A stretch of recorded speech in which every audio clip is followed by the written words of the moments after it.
Oh, there you are, YouTube. Doodle doodle doodle doodle doo. Subscribe if you're interested. Hey, we're going to do a random ranking, a Criterion themed random ranking where we focus on the cover art. So what I'm going to do is go to my Criterion collection right over here to the right of me and then pick 3 of those movies at random and then rank them based on their cover art.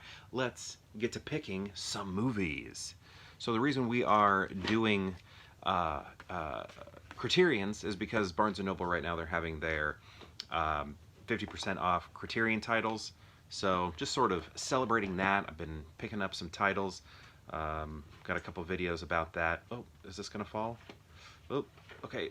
I feel like I'm breaking something over here. Oh, what was that? Okay, let's hope everything's okay over there.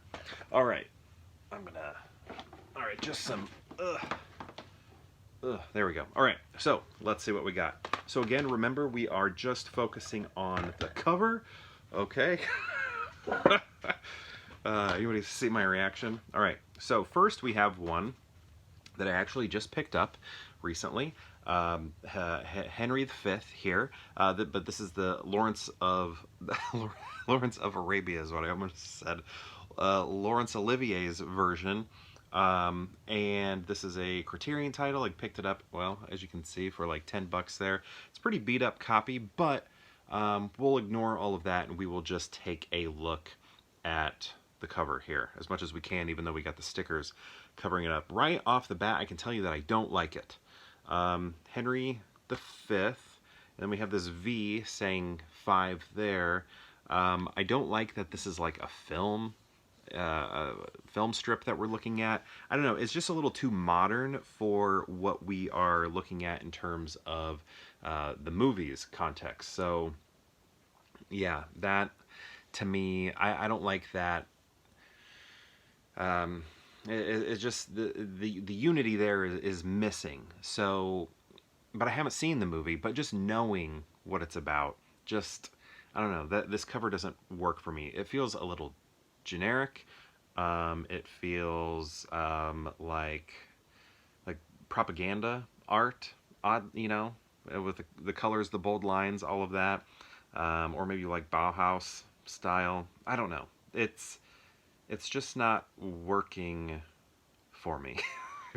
You know, your bold reds, your bold blacks, but it's just not. I don't know. It's just too plain or something. It looks too simple. Doesn't work for me, especially when I think of the context, which maybe I shouldn't be doing.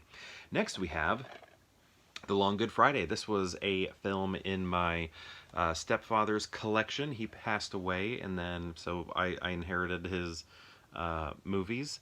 And we got Bob Hoskins over here, Helen Mirren over here.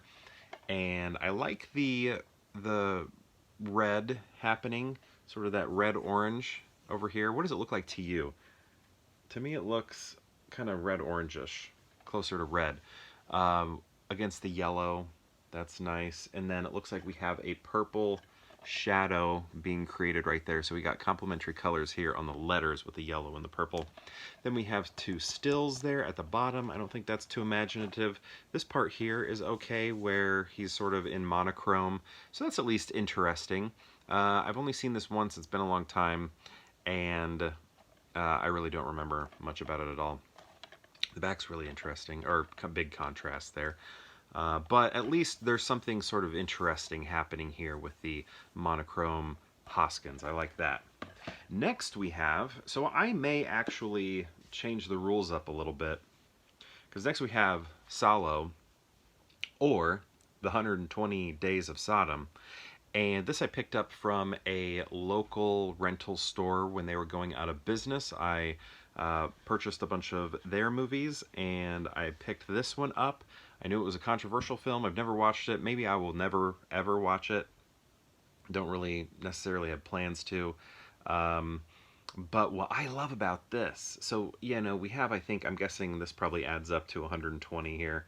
And then we have sort of this soft focus image here of this woman, and but you know, so that all like looks distressing and everything, especially when you read the title there. But what I like about this are the stickers all over it that say adults only, 18 Plus. See that? It's on the side there.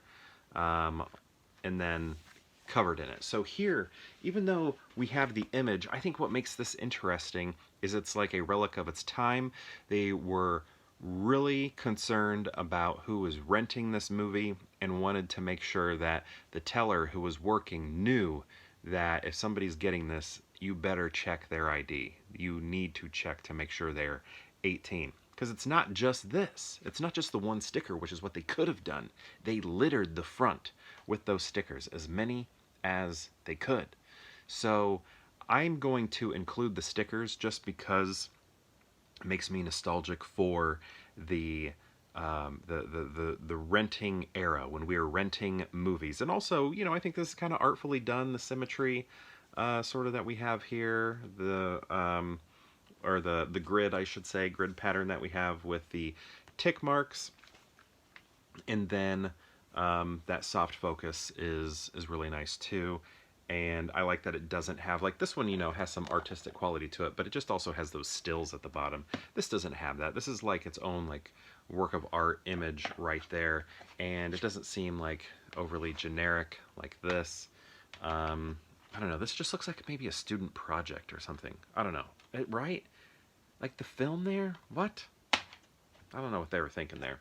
This one, photograph, artfully done with that soft focus that we're looking at there, that blur, and then this gridded out tick marks. All of that is really nice. But the winner here for me are the stickers. It's a bygone era, right? So, how do we rank these? I think it's pretty simple. Honestly, this is, I think, one of the worst covers I've ever seen for a movie, and Criterion especially.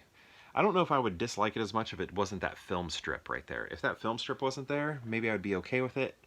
And also, if it didn't have Laurence Olivier right there, if it was just the lettering, maybe it would be better. I don't know. But yeah, I'm going to go Salo, and then The Long Good Friday, and then Henry V. Right there. That is my ranking. And again, I am cheating a little bit because I'm including the stickers that were placed there by the rental store called That's Rentertainment. So I don't know. That's cheating, but even so, I think I would still pick that title. It's the most interesting, the most artfully done without having to resort to film stills like we have there at the bottom. So again, my ranking is Salo, The Long Good Friday, and then Laurence of Olivier's Henry V. So my question to you is, have you seen these movies? And if so, what do you think of them? The only one I have seen so far is The Long Good Friday, but it's been so long. And based on the cover art, how would you rank them? I'd love to know. Let me know in the comments below, and perhaps I'll see you tomorrow for more Pure Hangout.